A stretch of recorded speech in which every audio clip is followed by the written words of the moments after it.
So for those of you that watch my channel, and for some of you that don't, I'll put a little bit of context behind this video. I did a short, I don't know, 2-3 weeks ago, while everybody was screaming and squalling. It seems like the screaming and squalling keeps going higher and higher for it. They wanted a civil war, and they keep talking about civil war. Everybody keeps, both sides, right and left, keep talking about it. Which led me to talk about how neither side's prepared. Only about 2.7% of the population is actually prepared for total societal collapse. And it actually led to a comment I got on that video. And it said, while I agree with you that most of the people aren't prepared, that 5 to 7% seems very skewed. And I got to agree. Yeah, that's about 2.5 to 5.5% off in false hope. And I'll give my reasons why. My opinion why, maybe I should say. It says just because someone's not a prepper, per se, doesn't mean that they can't hold their own. Just look at the percentage of Americans who hunt efficiently, for example. And that right there. You see, that's the mindset I had when I first started into the prepping about 20 years ago. Maybe a little over 20, we'll just say 20 years ago. The longer you get into the prepping community, the more you figure out that you're misled by a lot of things, your own beliefs. And the one thing I use for a reference now, when I tell people that they're not actually prepared, I always tell them you can't unalive hunger. And their first answer is, well, I'll just hunt. Okay, you're going to hunt your way through a civil war. That's where I usually start spitting out a bunch of stupid shit that I think is important. And they just look at me like, oh, I'll be fine. Well, a family like I do, 3 kids, wife, myself, 2 dogs, ducks. You need to have a plan. The one thing I never wanted to do as a father is turn around and look at my kids and tell them I can't feed them. I got into more than just the idea of it. I started at a place with the mindset of all I need is a good rifle. All I need is a good battle rifle. All I need is a good sidearm, a good knife, a good hatchet, the ability to hit moving targets and all this crazy stuff. The same mindset. I could just hunt my way through. I could feed my family. And then I started digging into stuff like the Great Depression, and I always use the Great Depression as my source to tell you that you're not prepared. Because if your idea is to hunt, sadly mistaken, and I don't want to see that. So, or you're going to come after people like me that don't want any trouble, but will dang sure defend our stuff at all costs. And that's something where you don't want to be. But if you go back to the 1930s and the Great Depression and the Dust Bowls, now between the Dust Bowls, and if you don't know what the Dust Bowls actually are, it's where they started like deforesting to get closer to water because of the drought. And they overturned the topsoil so much that it dried out. Basically couldn't grow anything. So they destroyed a lot of habitat for wildlife, But in the 1930s, the wildlife population, that's deer, turkey, waterfowl, you name it, but mostly deer and turkey, was brought near extinction in over 20 states from overhunting and loss of habitat. And it ultimately led to the Migratory Bird Stamp Act in 1934, which then 3 years later, they ended up having to do a Wildlife Restoration Act in 1937. They had to take animals and wildlife species from places that were somewhat okay and start rebuilding the populations in other states because they were nearly wiped out. Because that's what everybody did. Only because they couldn't grow their crops. And that's a huge factor in the preparedness world, is being able to eat. Because if there's one thing you can't do, you can't unalive hunger. In the 1930s, the population of America was only roughly, and I'm saying roughly, 123 million people. And now there's 341 million people. So you're talking about a 64% increase in population. Now with that increase in population, we have lost habitat for wild animals, or wildlife, however you want to say it, for the cities to grow, for new apartment buildings. So wildlife's being pushed further and further back.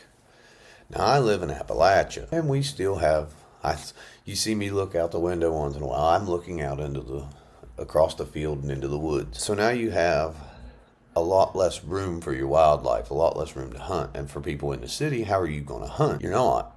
I mean, unless you're shooting pigeons off of electric lines, you know what I mean? And hell, most of them are underground now anyway. Your thought of hunting your way through, and we'll just use their scenario, you're hunting your way through a civil war. Now you're trying to dodge marauders and everything else and hunt. No one's going to be wearing orange. If they are, they're not very smart. But anyways, there's only 35 to 36 million roughly, and we're just going to say deer, because that actually includes your blacktail, your mule deer, and your whitetail deer, which are in different regions of the country. So we'll just say there's about 36 million deer. So there's 341 million people. And their stats are 341 million people, 23 million are preppers, leaving 318 million unprepared. So 318 million people are going to, hunt 36 million roughly deer? That's not going to work at all. But if you get into my statistics, they get a little scarier. In my opinion, it's scarier. So you got 341 million people. There's only 36 million deer. You got 13.8 million people that are just tactical preppers that could go out here and effectively be Rambo, I reckon. Then you have 9.2 million, or the 2.7% of the population, in the preparedness community. They think about more than just the latest bang stick and the bullets to feed it. So that leaves 331 million unprepared to either become victims, marauders, or the best dressed corpse on the battlefield, because you can't unalive hunger. When you start thinking about 331 million people, they don't have anything. 13.8 million from that 331 million have a cool AR or a precision rifle, maybe both, and the world's greatest sidearm. And that's it. They got lots of freedom seeds, lots of magazines, and they're just going to hunt their way through. Well, how many people that are caught off guard in this societal collapse have the same idea? Well, we're going to go out here and I'm going to shoot me a few deer. Well, how long is that going to last? How many people think that's going to last? It's not going to last. It's effectively not going to last at all. It's going to end badly for about 331 million people. And then the next thing is always, well, we'll just go after the preppers. Good luck. Because those same cool battle rifles and stuff that you all have, we have them too, but we have one thing. We have food. We don't even have to sneak out into the world. We don't have to do anything except stay at home and effectively break open our food containers. All we got to do, and we've covered that basis, is water, food, means to protect it. It's three biggest things: beans, band-aids, and bullets. Based off of just looking at things throughout the prepping industry or prepping universe. And you don't need the greatest rifle. You need one that you're good with. You don't need the greatest battle rifle. You need one that you're proficient with. You don't need the greatest sidearm that they sell on the market. You need one that you're proficient with. But you also need water, because if you're dehydrated, you're dizzy, your equilibrium's off. How you going to aim it? If you're hungry, you're dizzy, you feel weak, how you going to fight? You're not. Effectively, you're taken out by the one thing you can't kill, which is hunger. You're not going to unalive hunger. Whether you think you're going to hunt or not, there's 331 million other people that are thinking the same thing. And for the people in the cities, it's going to be worse. So then what? They're going to turn to marauders. So you got 331 million people that are going to be vigilantes, bandits, marauders, whatever you want to call them, out here looking for food, for water. There's not going to be much fighting. You're going to die of starvation. You're going to die of dehydration. You're going to die of infection, because you don't have antibiotics stored up. You don't have medical supplies. You don't have beans. You've got what? Coolest tactical gear. I recommend watching 1 Year in Hell. It's a story about the Bosnian War, the Bosnian Civil War. That'll open your eyes. This guy talks about how you can go outside during the day. Well, now there's night vision, whether it's Starlight or something a little newer. But basically everybody with a rifle that can afford it is going to go have on their rifle, so they're going to try to pick you off at night. It's best just to not participate. It's best to join that 2.7% of the population and stay out of it. Let the dumbasses that think they're going to spray and pray, they say, oh, they're just going to run out. And I don't know. Do they think society, if it collapses, is going to come back within days, that this is going to be over within days? Like, I guarantee within the first 48 hours, a third of that 331 million people they're officially either going to be starving, because nobody keeps more than like 3, maybe 4 days worth of food in their house. And I'll get more into the threes, because the threes is huge. I think a lot of people in the prepping community know about the threes, but the rule of threes is a huge one. And effectively, because of our population growth, grocery stores don't have big warehouses anymore. The grocery store is actually the warehouse, and it's only set up to hold like 3 days worth of food for the population density around it. That's why you go to the grocery store and they're always out of something, because there was only like 3 days worth, and people, like when a snowstorm's coming or something, they run out here and they buy up all the bread, the milk, the eggs. It's because there was only 3 days worth, and then the population seen a snowstorm coming. The store couldn't get it there quick enough, because the store is essentially the warehouse. Their trucks didn't come on time. This whole on-time delivery system, I'll get into it in another video. 331 million people are going to rely on hunting approximately 36 million deer. People aren't prepared. Like, they're seriously not prepared for what's coming if a civil war was to ever break out. Let's never mind a black swan, an outside attack. I'm just going to go off their Civil War scenario. I, on the other hand, always look at, like, I'm not prepping just for Civil War, because I don't particularly care to be in it. I'm prepping for a black swan event. I'm prepping for outside attacks, internal attacks, even a global war or a world war, whatever you want to call it, a war anywhere. That's going to affect the home front. Shit hitting the fan is any scenario you can think of. Being laid off. Shit hitting the fan is just shit hitting the fan, and you needing to have resources and being able to feed yourself, feed your family. And that's one thing that after I got into the prepping community, I decided that I no longer wanted to just stay on the coolest rifle or the coolest weapons. You got to be able to, you don't want to have to look at your kids and say, I can't feed you. It's better to have it and not need it than need it and not have it. The thought that I'll just hunt my way through this or hunt my way through, you're talking a civil war, it could ultimately lead to like years of economic disruption, the food chain disrupted, everything disrupted, because that on time isn't there anymore. You're not just going to run down here to your local Sunoco and grab a candy bar and keep going in the fight. You might till they're out. Then what are you going to do? But chances are better than average. If you have to venture more than maybe 1,000 yards from your compound or whatever you have, you're not going to make it. And everyone's, I'll just shoot my way through it. I'll get this person. Well, you know, every bullet that misses you is bringing you closer to the one that doesn't. You know, I'd rather not be out there taking my chances. I always go back to that 1930s thing, where in over 20 states, deer, turkey, and waterfowl. Deer, turkey, and waterfowl in over 20 states were brought to the brink of extinction. And there was 64% less people and more habitat for the wildlife. And now there's less habitat and more people. Society collapsing now would be disastrous. And being able to hunt efficiently, what are you going to hunt when you might see a deer every 1 deer per state? You know what I mean? That's an exaggeration, but okay, 1 deer per county maybe.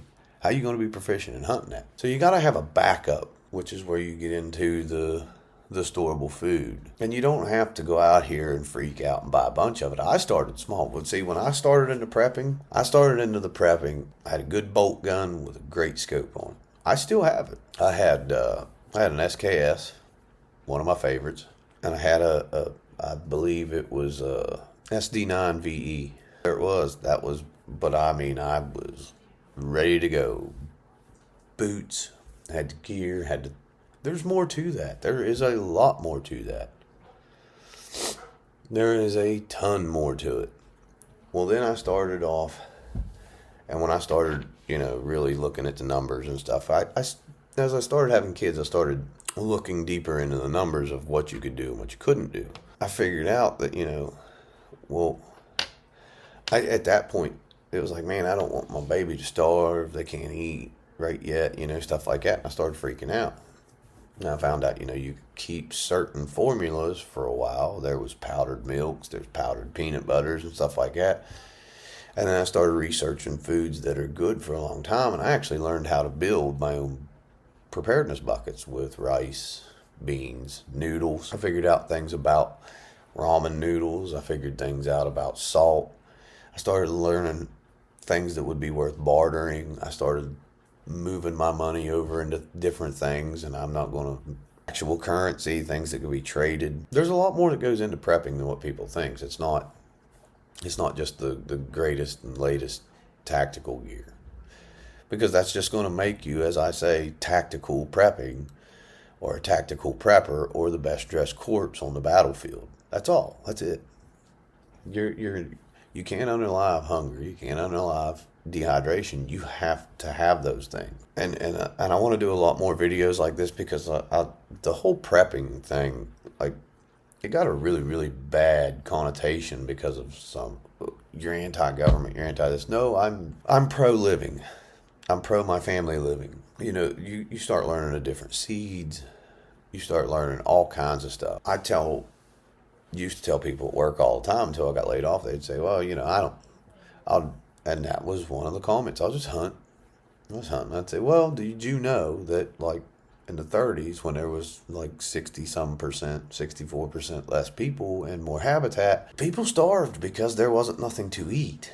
I mean, you don't even have to start big. Go out and get you, 48 hours worth. That's better than nothing. And every 48 hours you get, you start getting more and more and more and more and more. Because the longer it don't happen, and a 48-hour kit's what, $35, $40, something like that, depending on whose you buy. I have a certain brand I buy because I enjoy them. I actually have two brands, and I'll talk about them. I have two brands that I buy that I absolutely love. I actually keep some. I buy some and just put them in the cabinet, and I will eat them just because I enjoy them. It's simple. You can make your own prepping buckets. You can buy a little bit today, and the next thing you know, you got a week. If you buy like a 48-hour kit, in a few weeks, you got a week. And then in a few more weeks, you got a couple weeks. And then in a few more weeks, you got a few more weeks. And you just get yourself to where you're deeper and deeper and deeper and deeper in a shit hit the fan scenario. And then you're learning more about like seeds, and then you learn how to grow stuff in pots or indoors, because there's a lot to prep for. And no matter what you're prepping for, it's all the same. You're just trying to survive it. You're trying to keep your family in it. And the lone wolf survivors and stuff like that, I'll get into why that stuff doesn't work either.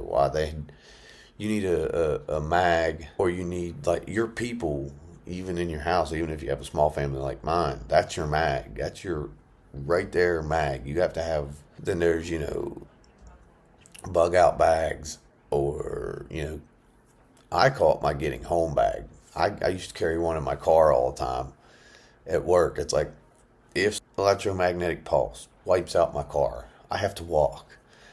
I'm this many miles from home. How much stuff do I need? How long is it going to take me to walk? The average person walks this fast. I'll be home in this many days as long as nothing happens to me. Got a battle rifle, got my concealed carry. I'm ready. That's the fun of the prepping. To me, that's the fun part, is you're sitting here thinking about a scenario and what you need. The inch bags, the bug out bags. It's more than just the guns, the bullets, the tactical gear. There's all kinds of things. There's, good boots, good socks, having extra underwear, being able to wash your clothes, being able to have clean drinking water to make your your MREs or your freeze-dried food with. Ensuring that, you can make something, ensuring how to make something sweet. Like, do you have sugar maples around where, it's winter time, or somebody wants something sweet and you want to be able to make them something sweet. Make your own syrup, something like that. It's the pick-me-ups that you learn how to do. And when you get your family involved, it makes for better. So don't think that you're going to hunt your way through a societal collapse, because if you have a family, you're only fooling yourself and you're fooling your family. I think this video is went on long enough. I think I hit my point. I just don't, with 36 million deer population, and my guesstimates and the numbers and averages, 331 million people trying to go after those same 35 to 36 million deer. It's not going to work. You're going to end up on each other. You're either going to end up a cannibal, dead, or dead. Because, like I said, if you think you're going to fight your way through or you're going to hunt your way through, you're going to run onto somebody. And that's what I tried to tell a friend of mine. I said, every bullet that misses you brings you closer to the one that don't. I don't want to get in gun battles. I don't want to have to go out here and fight somebody. I don't want to have to go out here against somebody else that has a family. I'll just stay in my area. I'll use the things that I've learned, teach those things, grow those things. And if a squirrel or a deer happens to go by and I can supplement my stuff and make it last a little longer, by all means do that. I'm not saying hunting's not a good idea, but you do things like that to supplement what you have. I don't know about you, but I like a good shot of coffee when I first wake up. And there's ways to prep coffee so you have nice hot coffee, something other than water to drink. There's ways to make your tea, sugar, stuff like that. I mean, you're not going to have modern technology. This laptop will effectively probably not work, and I don't care. You're not going to have the comforts of modern society, but you're going to be pretty close to it. You'll get into the solar, you'll get into the generators, you'll get into all of it. If you are a prepper or you're not a prepper, I recommend you research the Great Depression and what happened. You watch 1 Year in Hell about the Bosnian Civil War. It's not a bad thing to think you're going to do that, but when you educate yourself, you realize you can't. You're not going to make it alone. You're not going to hunt your way through it. The end. You need people you can trust, and you need to store up food, because you cannot unalive hunger. You can't. If you're starved to death, how are you going to hunt? Like, you burn calories going out looking for those animals. And when they're few and far between, how many calories you expecting to burn that you don't have? There's a lot that goes into it. And if you made it this far in the video, I appreciate you watching. Don't forget, if you like my content, you want to support my channel, I'll leave a link in the description, or you can slide over to my sponsor, Dubby. Use coupon code Matt's Opinion, save 10%. They'll support me for you supporting them. For Matt's Opinion, I'm out.